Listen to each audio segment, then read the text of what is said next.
I always thought my life was steady, maybe not perfect, but safe.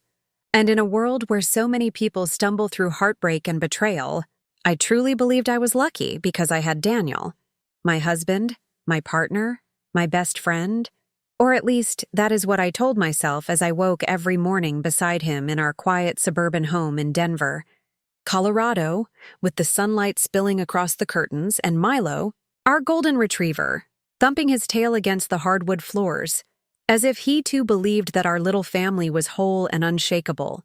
And I remember smiling at Daniel over coffee, watching the way his dark hair curled at the edges, the way his brown eyes softened when he looked at me, the way his lips curved into a smile that always felt like home.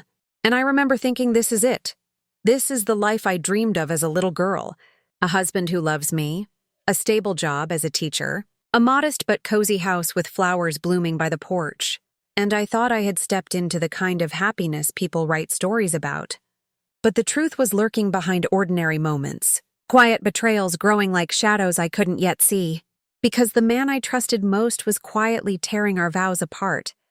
And if I had known that everything would end with flashing police lights and the sound of handcuffs, maybe I would have noticed sooner. Maybe I would have caught the small cracks before they widened into canyons.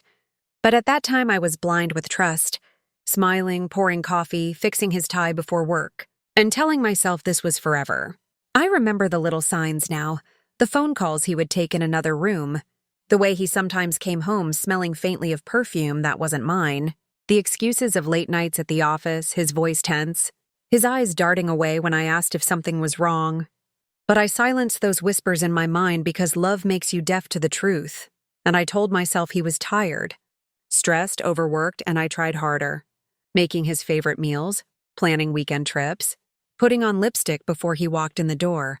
But still I felt the distance growing, a wall invisible yet solid rising between us, and every time he kissed me, quick, distracted, my stomach twisted with something I didn't want to name, but I buried it, because I didn't want to believe the man I married could betray me.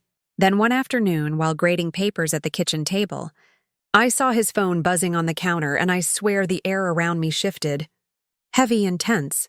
And though I knew I shouldn't, I reached for it, because some part of me already knew. And when I unlocked the screen and saw her name, Samantha, pop up again and again, my heart cracked open, the messages blooming across the glass like wounds, words of desire, of stolen moments, promises whispered in secret, and my vision blurred as tears burned my eyes. Because it wasn't just flirting, it wasn't just a mistake. It was love notes, hotel room numbers, whispers of a life without me. And I remember the sound that escaped my mouth, half sob, half growl, raw and broken. And Milo whined at my side as if he too knew that everything had changed. And I sank into the chair, clutching the phone, my hands shaking, my lips trembling, my whole body cold as if I had stepped outside into a snowstorm without a coat. And I kept reading, even though each word was another knife to my chest. Because I needed to know, needed to see the full extent of his betrayal, needed to let the truth burn through the fog of lies.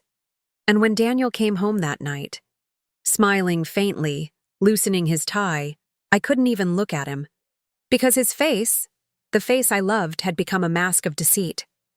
For days I pretended I didn't know, because my heart was too fragile to shatter it all at once.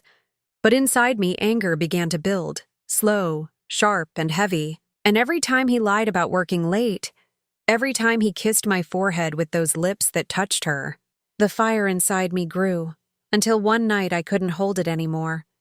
And I confronted him, my voice trembling, my hands clenched into fists, my eyes blazing with fury and pain. And at first he denied it, his jaw tight, his fist curling, his voice sharp with defensiveness. But when I held up the phone, when I read his own words aloud, his face drained of color, his shoulders slumped, and then unbelievably, he tried to justify it, saying he was lonely, saying he felt unseen, and his words cut deeper than the affair itself. Because I had given him everything, my love, my loyalty, my years, and still he looked at me with eyes that didn't hold regret, but annoyance, as if I was the problem. And that night I broke, sobbing until my body shook, screaming until my throat ached while he sat in silence, lips pressed tight, jaw clenched, and finally walked out the door to her instead of me, leaving me shattered on the floor with Milo licking my tears. I thought the pain would kill me in those first weeks after the truth came out, because everything inside me felt hollow, my chest tight, my face swollen from crying night after night, my hands shaking every time my phone buzzed, because I wondered if it was another lie, another reminder that the man I married had chosen someone else. And I would lie on the living room floor in the dark with Milo pressed against me, his warm fur the only comfort, while Daniel stayed away, probably wrapped in Samantha's arms, and I hated myself for still hoping he would come back through that door, fall to his knees and beg for forgiveness. But he never did, and the silence of the house screamed louder than any words could, echoing my loneliness in every room, and even at work I couldn't escape the ache. Because my students' innocent laughter reminded me of the family I thought we would have, children I thought we'd raise together, and sometimes I had to excuse myself to the bathroom just to sob quietly where no one could see, wiping my swollen eyes before stepping back into the classroom with a forced smile, pretending I was fine when inside I was breaking. My friends tried to help, inviting me out, bringing wine, holding me when I collapsed into tears, and my mother's voice on the phone was soft but firm, telling me I deserved better, that no man who cheats deserves my tears. But still I grieved, because betrayal isn't just the loss of love, it's the loss of trust, of safety, of the future you thought was yours. And I carried that grief like a heavy stone in my chest. Some nights I would look in the mirror and not even recognize myself, my blonde hair tangled, my green eyes dull, my lips cracked from dehydration, my shoulders slumped with defeat, and I would whisper, almost like a prayer, why wasn't I enough? And the question cut deeper than any knife, until one night, staring at my reflection, I saw something shift, a flicker of anger behind the tears, a spark in the green of my eyes that hadn't been there in weeks, and I realized maybe it wasn't me who was lacking. Maybe it was him who was broken, selfish and weak, and in that moment, as my jaw tightened and my fists clenched, I made a promise to myself, not just to survive, but to rise, and I whispered aloud, almost like a vow, he will not destroy me. From that day forward, I changed little things. I started running again in the mornings, each foot pounding the pavement like a drumbeat of survival. I cleaned the house, scrubbing away the scent of him, the ghost of our marriage. I bought new clothes that made me feel strong, sharp blazers and bold colors. I cut my hair shorter, framing my face so I could see the woman who was still there, not a victim, but a fighter. And slowly, when I walked through the halls at school, colleagues noticed the way I carried myself, straighter, stronger, my eyes steadier, my voice firmer. And though the pain still pulsed inside, it was no longer in control. I was. But rising wasn't enough, because every time I imagined Daniel laughing with Samantha, using my money to buy her gifts, stealing pieces of me without consequence, the fire inside grew hotter. And I knew I couldn't just move on. I needed justice. Because what he had done wasn't just betrayal. It was theft, fraud, lies stacked on lies. And I refused to let him walk away clean while I carried the scars. So I began to plan, careful and quiet, like a teacher writing a lesson, but this time the subject was revenge, and my pen was evidence. I hired a private investigator, Mark, who followed Daniel's movements, gathering photos of late-night meetings, hotel visits, and whispered dinners. And each time Mark handed me a folder, my hands shook. Not from fear, but from anticipation. Because every receipt, every timestamp, every photo was another nail in the coffin of his lies. I dug through bank statements, highlighting charges I hadn't made, hotel rooms billed to our joint account, dinners for two, expensive jewelry I never received. And the more I uncovered, the straighter my back became. The sharper my eyes burned because I was no longer the broken wife sobbing on the floor. I was the woman who would end his games. And even my attorney, Rachel, sharp and relentless, smiled when she saw the evidence, telling me we had enough not just for divorce, but for fraud charges that could destroy his career. And I remember sitting in her office, my lips curving into a smile I hadn't felt in months, whispering softly, "He won't see this coming." For weeks I gathered, planned, rehearsed in my mind the moment I would confront him, not with tears, but with steel. And every time I practiced in front of the mirror, my green eyes steady, my jaw locked, my voice cold, I felt stronger, until the day finally came when the weight of waiting was too much, and I decided it would end. Not tomorrow, not someday, but tonight. That night the sky was heavy with clouds, the kind that pressed low as if the world itself was holding its breath. And as Daniel left the house in his neatly pressed shirt, muttering about another late night at the office, my lips curved into a calm, cold smile. Because for once I wasn't the broken wife begging for answers. I was the storm waiting to strike, and when the door shut behind him, I grabbed my keys, my folder of evidence, and slid into my car, my heartbeat steady not with fear but with purpose. And I followed him through the dark streets of Denver, headlights low, each turn bringing me closer to the moment I had built piece by piece. Until finally, he pulled into the parking lot of a hotel, one I recognized from the receipts. And as he stepped out of the car, adjusting his tie, Samantha appeared in a flash of red dress and painted lips, her laughter cutting the night like glass. And my nails dug into the steering wheel, but my eyes didn't waver, because this was exactly what I needed. Their arrogance, their shamelessness, their belief that I was too weak to fight. And as they walked inside, arm in arm, I followed, my heels clicking across the lobby tile, my blonde hair framing my face like armor, my green eyes fixed ahead, and when I demanded their room key, the receptionist handed it over without a word, perhaps sensing the storm in my voice. And as I stood outside that door, keycard trembling slightly in my hand, I thought of every night I cried alone, every lie Daniel told, every moment he stole from me.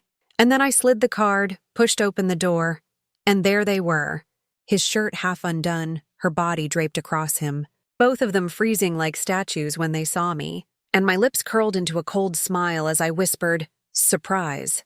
Daniel jumped up, his face draining of color, his voice breaking as he stammered my name, while Samantha smirked at first, arms crossed, pretending she wasn't caught. But when I tossed the folder onto the bed, papers spilling like blades, photos of their hotel meetings, bank records, printed texts, her smirk faltered, and Daniel's jaw tightened, his fists clenching, but I stepped closer, my finger pointing like a weapon, my voice sharp as ice, telling him I knew everything, every dollar, every night, every filthy lie.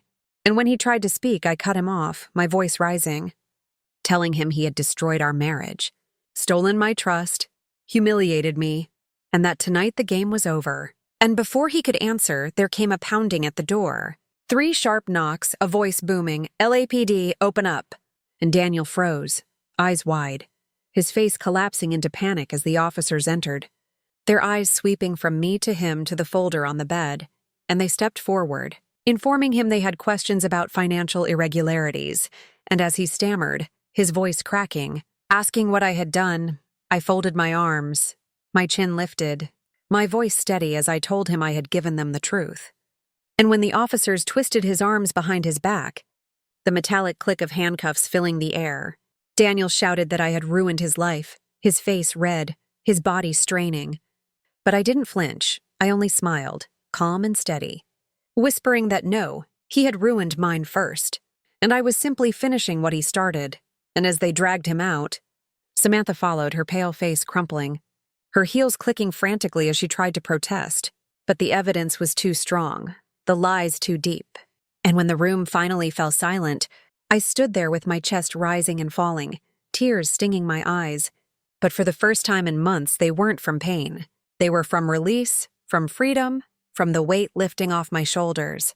And as I walked out of that hotel into the cool night air, I breathed deep, tasting victory not as triumph but as survival. Because justice had finally arrived. The weeks that followed moved quickly. Rachel, my attorney, working like fire with the evidence, filing for divorce, pressing charges, and in the courtroom I sat tall, my posture straight. My eyes locked on Daniel as his once proud frame sagged in a wrinkled suit. His lips pressed tight, his jaw clenched. And when the judge read his sentence, 18 months in prison for fraud plus financial penalties, his face crumbled, his shoulders slumped, and though he glanced at me with desperate eyes, I did not soften. I only breathed steady, calm. Because justice was not his plea to make any more, it was mine to receive. Samantha tried to save herself, claiming she didn't know, crying in front of cameras, hiding behind sunglasses, but her reputation was gone, her job lost, her smirk erased forever. And though I didn't cheer at their downfall, I also didn't pity them. Because pity was wasted on those who chose deceit. Healing took time, and some nights I still woke with tears, memories heavy in my chest, but each day grew lighter. Each run I took made me stronger, each laugh with friends louder. Until one day I looked in the mirror and saw myself again, blonde hair glowing in the sunlight, green eyes sharp and alive, lips curved into a soft smile. No longer a victim, but a survivor. And when a student at school told me I looked happy again, I crouched down and whispered that no one can steal your happiness unless you let them. And I realized I believed it, truly. Because my life was no longer tied to Daniel's lies, it was mine, free and whole.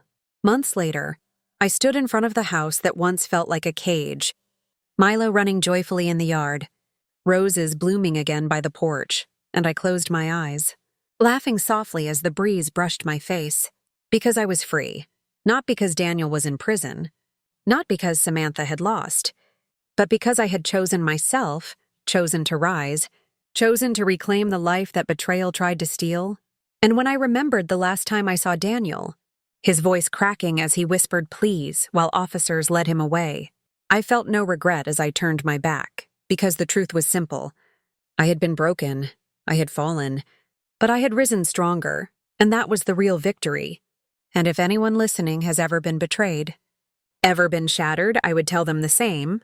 You are stronger than the lies, stronger than the person who tried to break you. And when you finally stand tall again, when you rise from the ashes of their betrayal, the look on their face will be worth every tear. Because justice is not always about punishment.